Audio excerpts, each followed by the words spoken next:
10장 1절에서 16절까지만 함께 교독하도록 하겠습니다.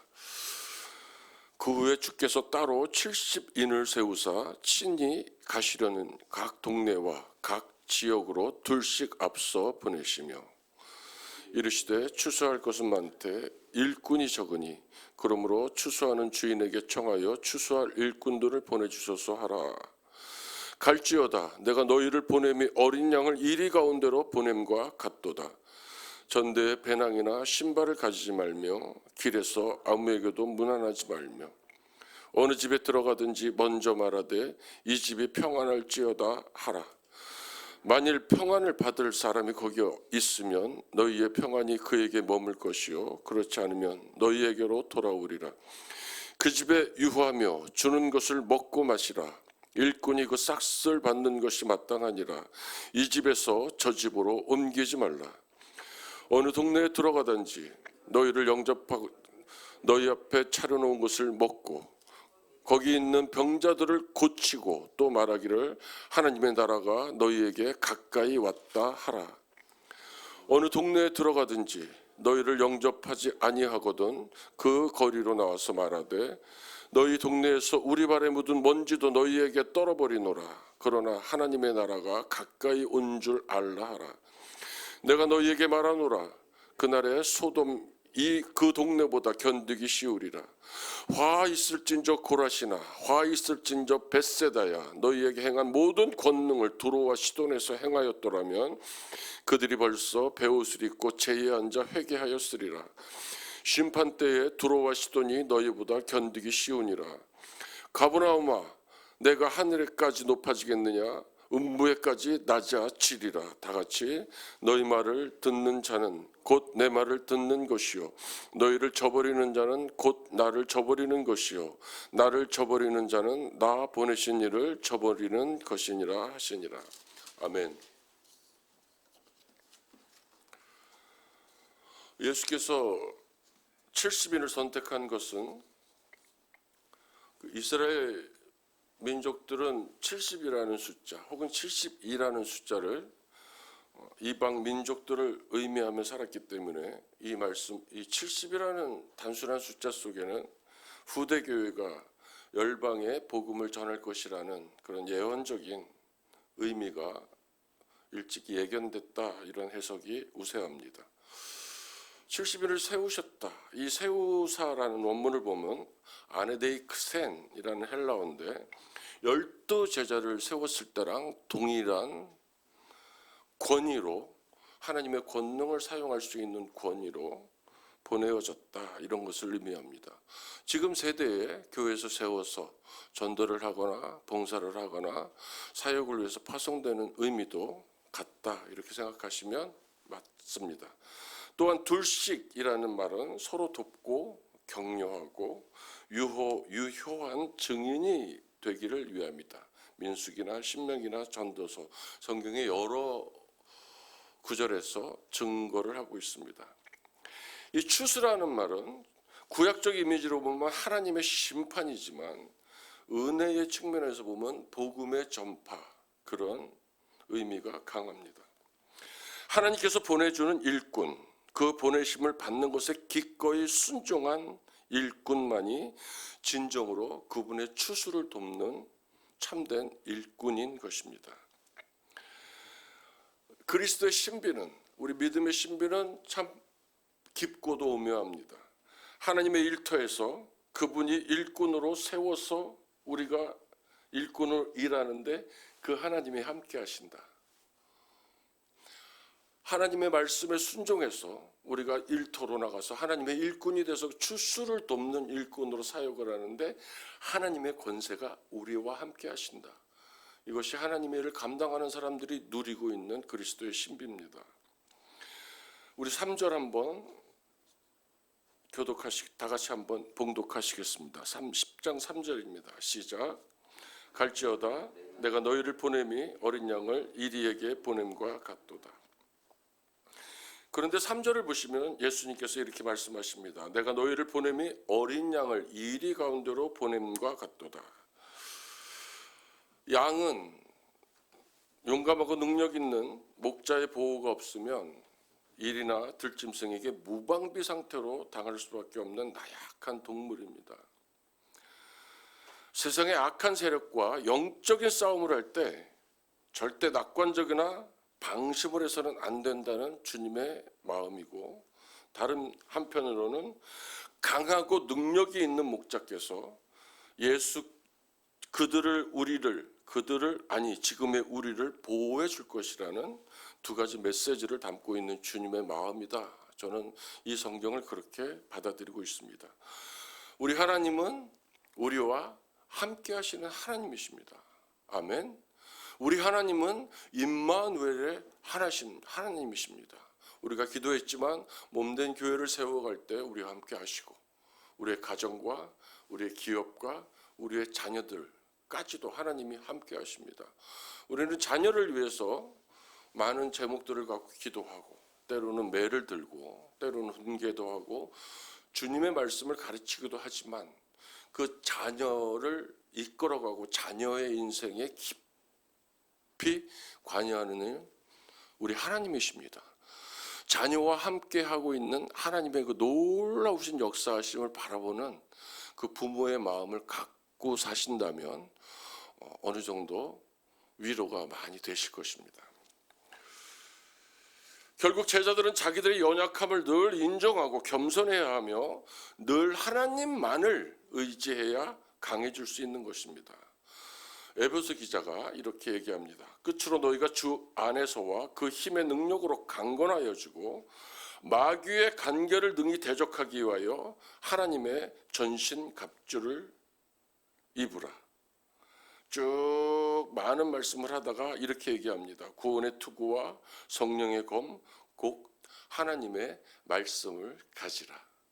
이것이 우리가 세상에 나가서 하나님의 일터에서 하나님의 일꾼으로 일할 때에 우리를 승리로 이끌 수 있는 단 한 가지의 비밀이고 능력입니다. 하나님의 말씀을 가지고 이기는 삶을 사시기를 바랍니다. 이제 제자들을 세상 속으로 보냅니다. 이 아포스테로, 이거는 사도와 같은 의미입니다. 늘 말씀하지만 저는 그 당시 때의 시대와 지금 우리의 오늘 2025년 3월 9일 오늘의 시대를 동일선상에 놓고 싶습니다. 제자들이 보냄을, 사도적인 권위를 갖고 보냄을 받았다는 얘기는 우리도 마찬가지로 주께서 사도적인 권위를 주셔서 우리의 일터로, 우리 삶의 현장으로 당신이 함께 하시면서 당신의 일을 감당케 하신다는 이 놀라운 사실입니다. 할렐루야. 근데 제가 오늘 주목하고 싶은 말씀은 4절입니다. 우리 4절 한번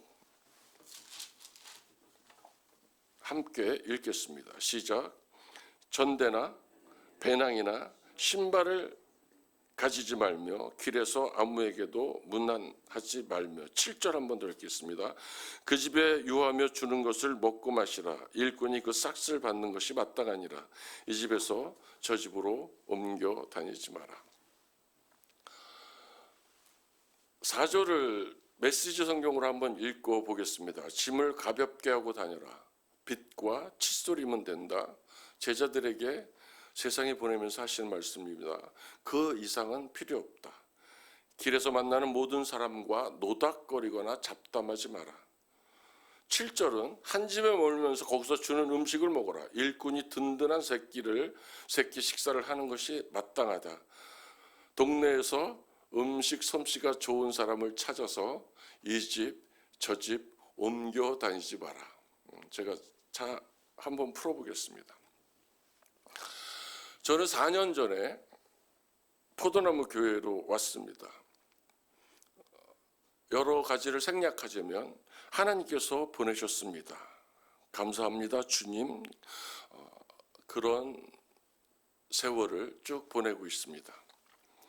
제가 기도할 때 이렇게 기도했습니다. 제 사역에 남은 사역을, 목회를 정말 열심히 하는 주님의 종과 함께하고 싶사라는 그 단순한 기도를 하나님이 받으셨다. 응답이었다. 이렇게 됐습니다. 6개월 정도 이해할 수 없는 날들이, 이 표현이 맞습니다. 흘렀습니다. 그때 다른 교회에서 콜링이 왔습니다. 그의 겨울이 되기 전 초입에 전 목사가 느낀 감정을 그대로 얘기하는 겁니다. 하나님께서 혹시 부르심의 응답이 변경되었나? 아니면 바뀔 수 있는 건가? 그 물으러 하늘산 기도원으로 금식기도하러 올라갔습니다.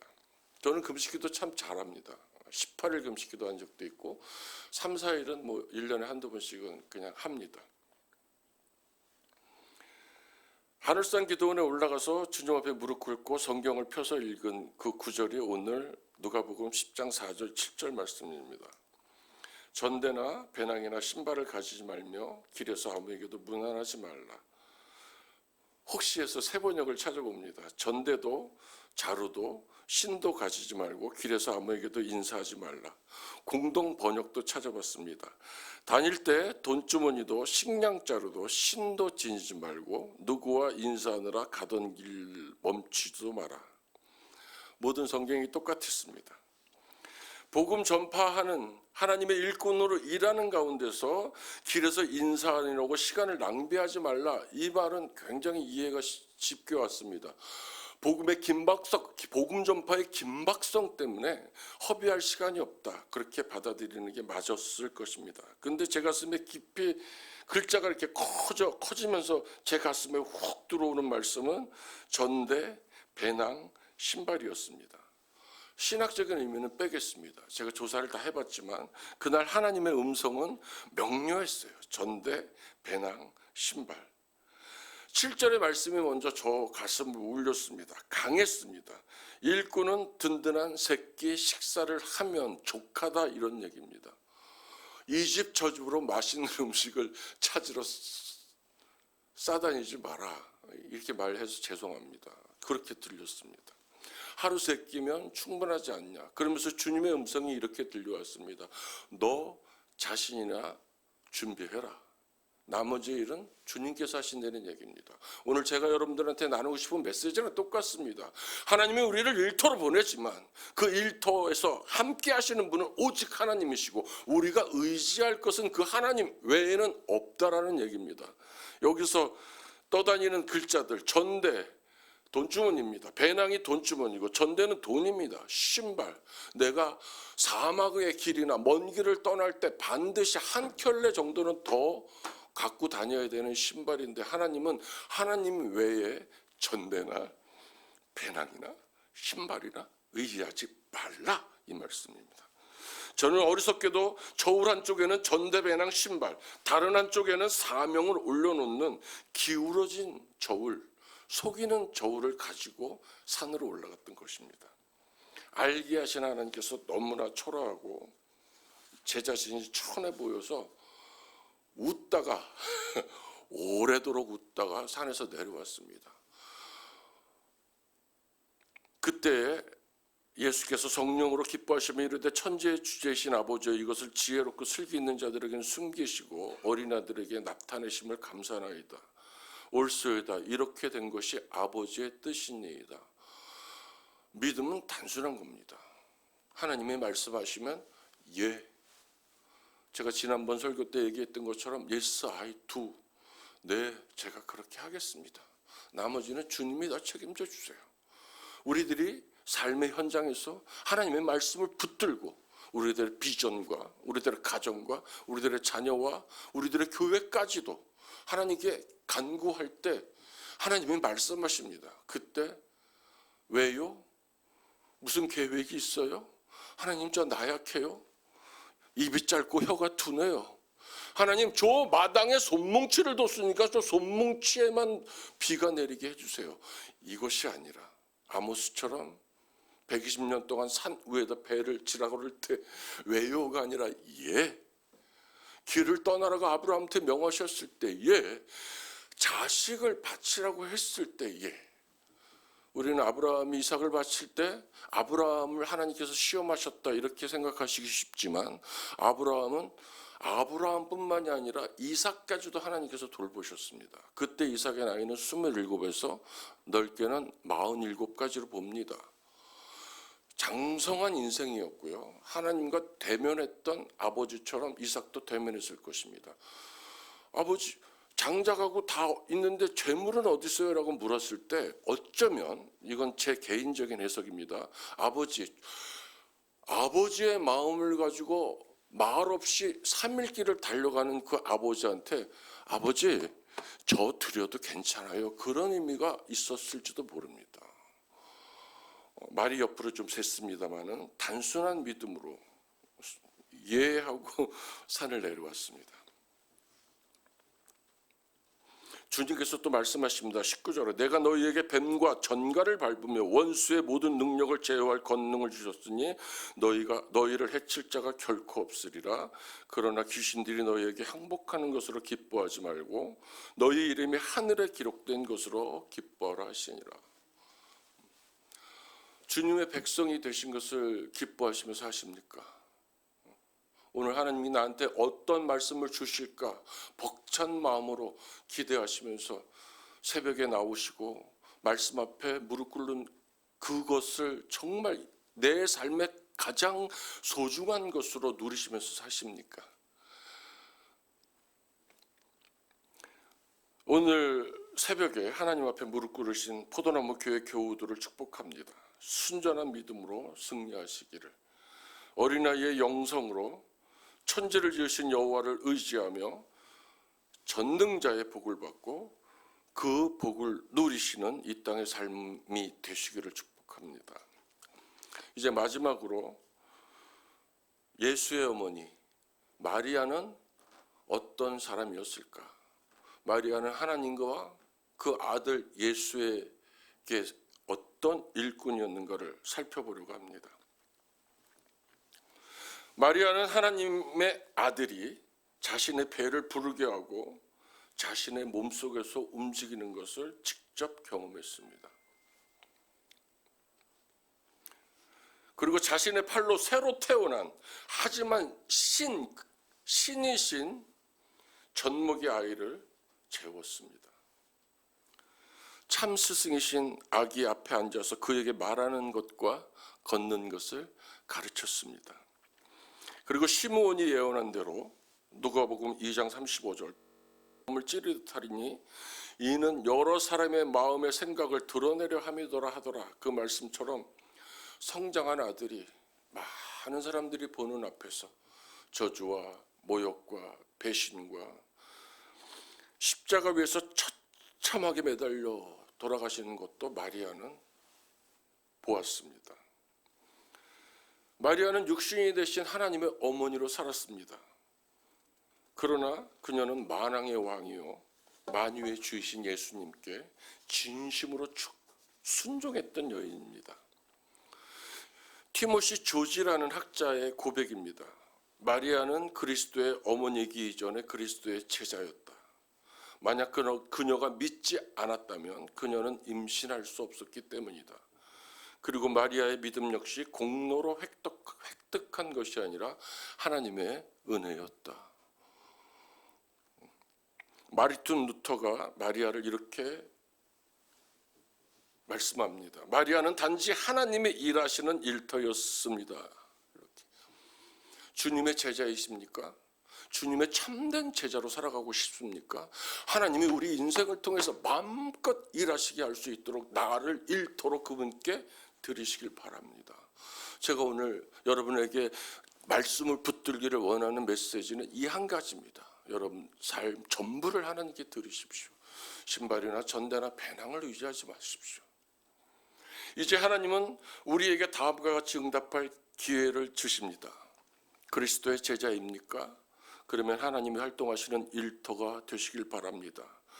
하나님의 말씀대로 나에게 이루어지시옵소서. 아멘. 요즘 여러분들이 몸된 교회를 보면 이 일꾼으로 살아가는 사람이 정말 많습니다. 어제도 예배가 다 끝나고 4시, 5시 넘어가는데 교회 구석구석을 마포로 문드기는 분, 쓸어 담는 분, 여기저기 다니면서 주보 정리, 교회를 정리하시는 분들, 하나님의 교회를 세워가는 것이 단순한 믿음이면 정말 단순하게 기쁨이 될 수 있습니다. 주의 종들을 통해서 교회를 세워가는 것 같지만 제가 40년 넘는 사역을 하면서 보면 그렇지 않습니다. 하나님의 일꾼들, 평신도들을 위해서 교회 하나님께서 세워가십니다. 이름을 밝히기 좀 그렇습니다만 토요일날 우리 사역자들 중에서 추리닝 입고 출근한 분이 계십니다. 왜 그러냐면 의상보다는 일할 때 추리닝이 편했기 때문인 거 봅니다. 고무장갑을 끼고 왁스를 들고 화장실 구석구석을 쓸어대는 그 모습을 보면서 도전을 받습니다. 저게 주님의 마음이다. 저게 일꾼의 마음이다. 저 안에 하나님의 기쁨이 있구나. 아, 권세를 누리며 사는구나. 아멘. 마지막입니다. 이제 우리는 마리아처럼 예수님께서 세상 속으로 파송하던 그 제자들처럼 우리 자신을 하나님께 드리고 하나님이 우리 안에 그리스도의 형상을 만들어 가시도록 할 수는 없을까요? 하나님에게 하나님의 뜻을 묻는 하루, 말씀을 붙들고 승리하시는 한 주간 여러분들의 삶이 되시기를 주님의 이름으로 축복합니다. 우리 함께 기도하도록 하겠습니다. 오늘 함께 나눈 말씀입니다. 전대나 배낭이나 신발을 가지지 말며 길에서 아무에게도 문안하지 말라. 주여, 우리가 오직 살아계신 주 한 분만을 의지하게 하여 주시옵소서. 우리 주여 한번 외치고 기도합니다. 주여,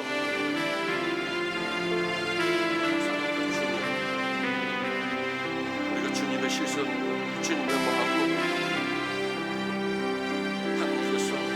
말씀하실 때 그 말씀을 듣고 살아가길 원합니다. 전능하신 하나님, 우리는 양처럼 연약합니다. 하지만 하나님이 함께 하실 때는 세상의 악한 세력을 능히 이길 수 있는 능력이 우리에게 있음을 믿습니다. 주님의 제자로, 주님의 일꾼으로 하나님께서 주소할 곳에 우리를 보내셨을 때 하여서 하나님의 나라를 임하게 하는 그런 하나님의 백성이 되기를 원합니다. 오늘 하나님께 주시는 말씀을 붙듭니다.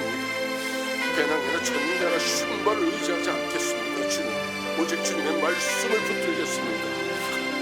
나와 함께 하시는 임마누엘 하나님을 붙들겠습니다. 주님을 주간도 복을 내려주시고 우리들이 하나님께 기도하는 모든 마음의 소원들을 이루어 주시옵소서.